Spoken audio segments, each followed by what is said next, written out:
round of Xfinity Series qualifying. They had a 10-minute break, which they could, maybe as Ben Kennedy suggested, step it up on him just a little bit. DJ, what can they do to the cars? Basically very little, but you wonder, since they're all going wide open, as we talked about, what can they do to find something? So they're going to able to put a little bit more tape on the front if they want to step that up a little bit. They can adjust the air pressures, and they could cool the engines back down, so they could get them cool where they can put that extra little bit of tape, which basically, Kyle, is the only thing you can do for speed. Yeah, I would think the tape would be the only thing that you could find some speed. Cooling back down is going to get you right back to where you were when you went out to make that first run. And, you know, air pressure, things like that, you've already got a lap or so on the tires, an in and out lap. So tape's about it. Yeah, and one thing that may make them run a little faster besides that is that, okay, they're able to cool back down, but the parts that were, the rear end, the transmissions that were cool before, now that stuff is heated up, so that could translate into a little more speed. Joey Logano standing by there with a very fast Team Penske Ford Mustang. While on track, Brendan Gaughan talked to us about heat and downforce just a little bit earlier. There's a lot of the former. He'd like a little bit of the latter to be able to handle that 62 car in the back. But that is just that fine balance, and we talk about it all the time. You put downforce in, that creates drag, so your speed goes away. You want the speed, so you give up the downforce, and then you get in the race, and your car doesn't drive good. And we talk about this race, and we heard Matt Tiff say, you know, even though it's night, it's going to be slick, it's going to be hot. This is just going to be one of those days. There's a 10th faster for Brendan Gaughan, so that's exactly what we're talking about. If you're able to pick up something here, maybe others had everything they could get that very first time. This morning, we spoke with NASCAR to make sure we had everything clear for tonight's race. Parker, one of the things that they don't want the competitors to do is lock bumpers with each other, but Joey always seems to get real close. Did he tell you his secrets down there? Right, Dave. I asked him, I said, hey, bud, everyone here that I talked to brings up the fact that you're able to tap, tap, tap against the bumper in front of you, but not get caught for the tandem drafting because there is a space between the bumper. I said, so what do you do? And he started to give me a little bit of an explanation, and then he said, whoa, wait, I'm not telling you my secrets, which I can understand, I guess. He remembered that you're not just a driver, you're also on television. Everyone's listening.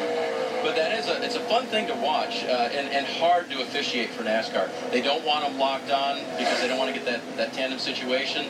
But some are going to get real close. Yeah, and Joey is outstanding to the point that they have to go back and look sometimes, and they find it hard to believe that he is helping that much, getting that close, but never locking on. And so Joey has perfected that. And that's about a 10th, Michael, and that's about a 10th slower than Gaughan, but in second right now. But it is amazing, is they don't want you to lock, but you can tap. And Joey has just, and it was amazing listening to Wayne talk about it, to say, you know, we look at it, and he's tapping. Yeah. He's not locked on. And we show it to other drivers, and other drivers are amazed that Joey is that good at getting by with it and doing it because he's not breaking the rules. Everything he's doing is inside the rules that they lay out.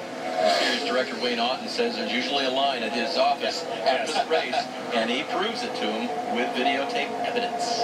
There's Sadler on the track. Michael Annett was 2 1,000ths of a second slower than what he ran the first time. So, yeah, that's obviously you're wide open. You're trying to do the exact same thing that you did, and hopefully the car or something changed just a little bit for you.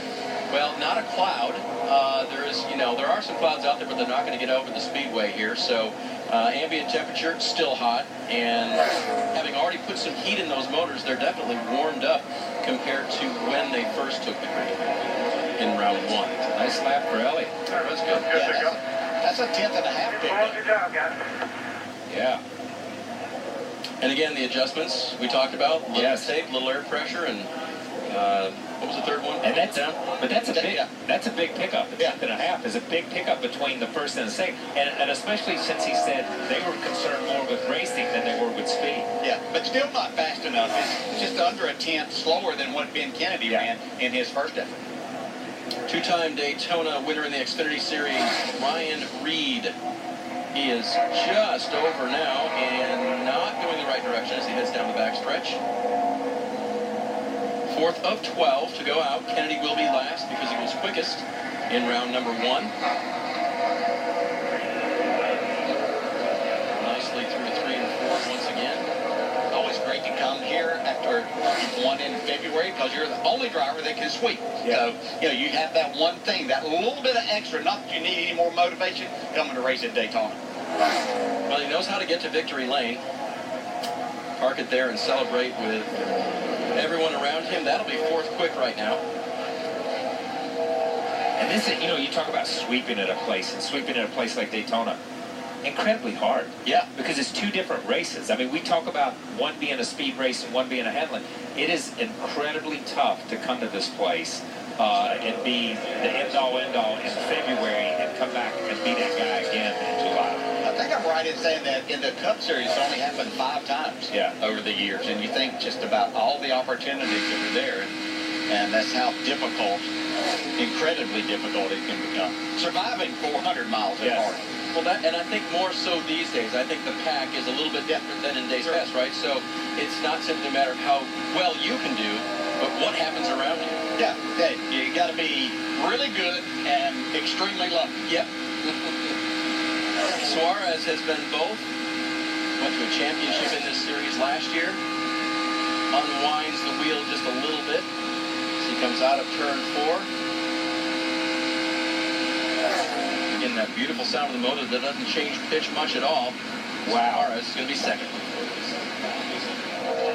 You're wowing by how close that was. I'm wowing by how close. Where Elliott Sadler run a 49.371, and Suarez runs a 49.374.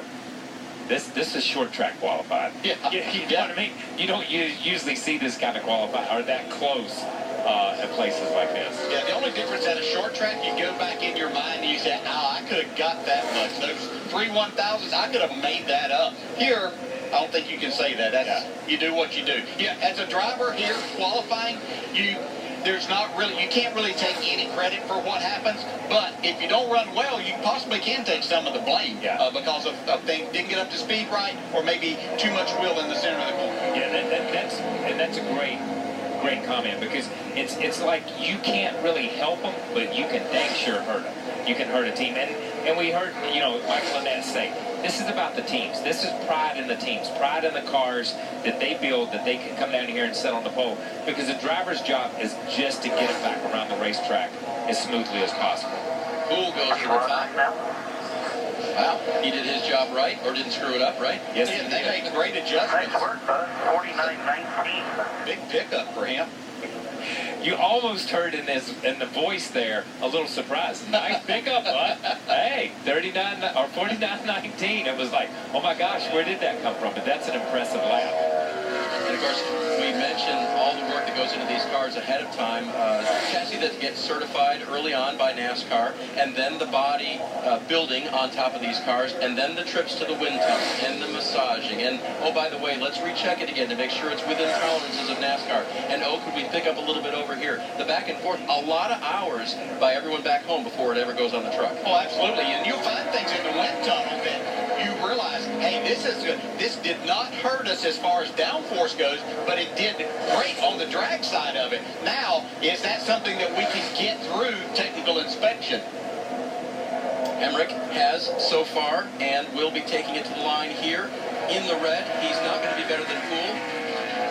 26-year-old from Kannapolis is going to be currently, though, second. Good lap. It's a very good lap. It is truly amazing how much time these teams spend with speedway cars, with the cars they run at Daytona in February for that race, when they come back in July for the Talladega races. It is a game of thousands, and you just got to constantly massage, constantly be on top of it, and it is an honor for a team to come down here and be the fastest car. Even though we hear so many drivers saying qualify is not important, it's not when it comes to the race part. But to the team and that pride that team takes in that car, it is important.